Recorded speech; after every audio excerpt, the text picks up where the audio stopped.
Hello everyone, আমি makeup artist Nandini চলে এসেছি আবার একটি নতুন ভিডিও নিয়ে। আজকে চলে গেছিলাম বিরিয়ানি খেতে, বেশ অনেকদিন পরেই গেছিলাম। প্রেস অন নেলসের কাজগুলো কেমন লাগছে অবশ্যই কমেন্টে জানিও। আর এখানে চলে গেছিলাম ব্রাইডের লোকেশনে, গিয়ে বসে আছি। আর এদিকে ব্রাইডের অবস্থা দেখো, কতটা হলুদ মেখে ও এসেছে আমার কাছে। তারপর ওর পুরো মেকআপ কমপ্লিট করার পর শুরু করে দিয়েছিলাম নেক্সট পার্টি মেকআপ করতে। ওইদিকে মা ব্রাইডের হেয়ার ক্রিম্পিং করছিল, তারপর আমি হেয়ারটাও কমপ্লিট করি। ওর লুকটা কেমন লাগছে অবশ্যই কমেন্ট করে জানিও। আর ওর আই মেকআপটা, তারপর আস্তে আস্তে পরপর কয়েকটা পার্টি মেকআপ করতে থাকলাম। আসছিল 4টা পার্টি মেকআপ প্লাস একটা ব্রাইড। কখন কার মেকআপ করেছি, কার হেয়ার করেছি বলা মুশকিল, তো সে কারণে আর কিছু বলছি না। এদিকে দেখতেই পাচ্ছ একটা ফাঁকা চেয়ার বসে আছে।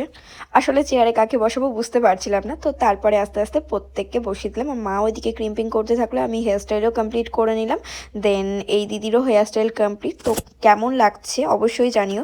আমি একজনের কোনো ভিডিও ক্লিপিং নিতে পারিনি বা ছবি নিতে পারিনি, তাই জন্য ছোট ছোট করে যে কটা ভিডিও পেলাম তোমাদের সাথে শেয়ার করলাম। আর তারপরে ওরা জোর জবরদস্তি করে আমাকে খেতে বসিয়েছিল।